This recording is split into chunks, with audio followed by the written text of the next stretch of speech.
ma ogtahay in sanadaha soo socda laga maarmi doono baahida loo qabo macallimiinta joogtada ah ee ardayda wax ku bara jaamacadaha sida ay sheegayaan daraasado kala duwan oo la sameeyey waxa kale oo arrinkaas si toos ah u caddeeyey 2019 markii adduunyada ay ka dhacday masiibadii coronaviruskii taasoo la ogaaday iyadoo uuna macallinku ka hor joogin in aad si weyn aad wax ugu baran karto gurigaaga waxa kale oo tusaale loo soo qaataa kulliyadaha lagu tababaro macallimiintu dhammaan jaamacadaha dunida ku yaalla oo dhan maanta waa kulliyadaha ugu ardayda yar haddaba su-aashu waxa weeyaan haddii laga maarmayo macallinkii tooskii halkeebay u socotaa adduunku halkeebaa loo wareegayaa dunidan casriga ah waxaa la isku raacsan yahay in uu i socoto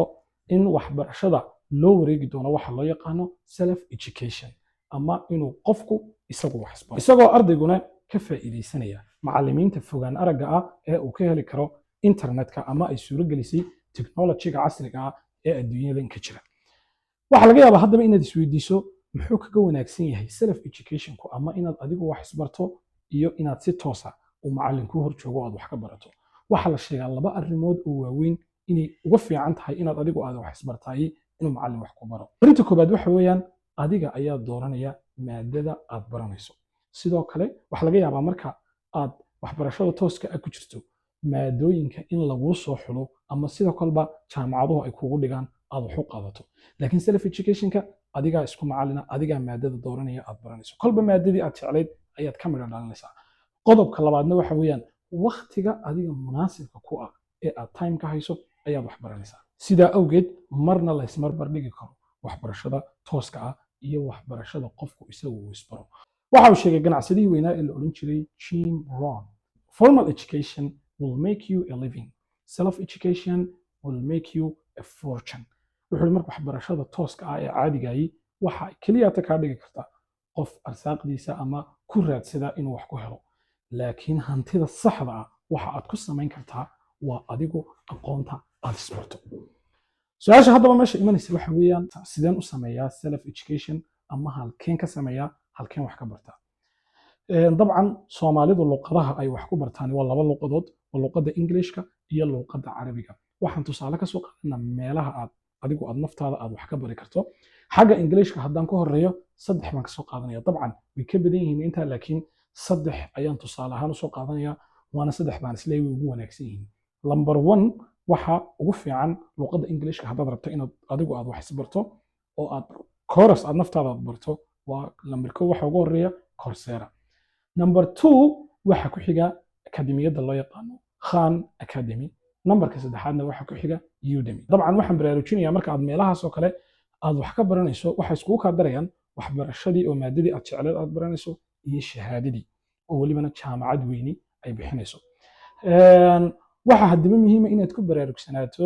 marka aad shahaadada qaadanayso waxa laga yaabaa inay ku weydiiyaan ay ku rahdaan lacag bixi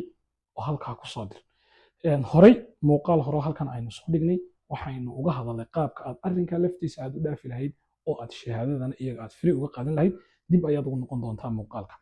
haddii haddaba aad carabiga aad wax ku barato waxa aad wax ka baran kartaa iyagana 3 meelood baan ka soo qaadanaya lambar 1 waxa ugu fiican manasada loo yaqaano rawaaq waxa ku xigta manasada kale ee la yiraahdo idraak waxa ku sii xigta manasada kale ee la yiraahdo xasuub saddexda iyo saddexda 6 meelood waxa ay ku suura gelinayaan in aad wax barasho dhab ah adigoo aad ku qanacsan tahay oo macallimiin waaweyn ku dhigayaan inaad ka hesho ugu dambeyntii waxaad isweydiinaysaa haddaba sideen wax u bartaa sidee baan u samayn karaa self education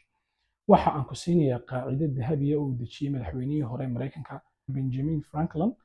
waxa uu yiri qaacidadiisa waxa loo yaqaanaa qaacidada 5 saacadood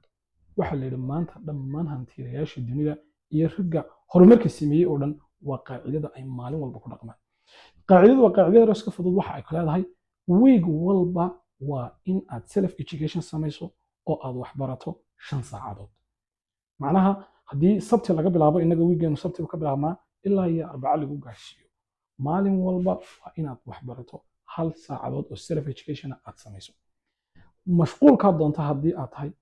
hawshii doonta haddii ay ku haysato waa inaanad ka boodin saacadaas xataa even haddii mashquulka ugu sarreeya aad ku jirto aad madaxweyne noqoto waa inaad naftaada ka jirto inaad saacada aad wax barato waxaan kusoo gabagabeynayaa halkeebaynu haddaba ka bilownaa dabcan khubarada self educationka oo dhan iyo waxbarashadu waxay isku raacsan yihiin ardayda waxaa jira su-aal la weydiiyo oo la idhaahdo haddii maanta lagu odhan lahaa tababar haddii lagu idhahdo matalan tababarkiiba ugu wanaagsan oo noloshaada aad qaadan lahayd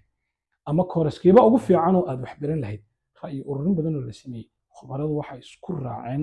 inuu ugu fiican yahay kooraska la idhaahdo waana kooraska aan soo jeedinayo inaad ku bilowdo kooraska la idhaahdo learn how to learn macnaha waxa weeyaan waa baro sida aad wax u baran lahayd waxa laga yaabaa inuu wax lala yaabo kula noqdo laakiin waxa ayn la ogaaday ardaydu inta ugu badan waxbarashadoodu inayna ahayn mid effective ah ama saameyn leh sida awgeed waxaa la dejiyey kooraska loo yaqaano sideebaad wax u baran kartaa oo waxyaabo fara badan wuxuu noqon doonaa anu waxaan ku kalsoonay haddaad qaadato inuu noqon doono kooraskii kuugu faa'iidada badnaa waxaad ka helaysaa Coursera iskaga jiraa wuxuu soconayaa 15 saacadood waa kooraska labaad ee loogu daawashada badan yahay 15 saacadood buu soconayaa 9 saacadood oo ka midina waa waxbarasho inta soo hadhayna waa waraysiyo laga qaadayo rag khubaraa iyo macallimiin waaweyn insha Allah waxaan rajaynayaa maalimaha soo socda kooraskaasi inaynu soo koobno aynu af Soomaali ka dhigno inagoo welibana nuxurka inta ugu muhiimsan ka soo qaadanayna 1 saac oo af Soomaaliya aynu ku soo koobno insha Allah aad baad u mahadsantihiin wassalaamu calaykum waraxmatullaahi wabarakaatuh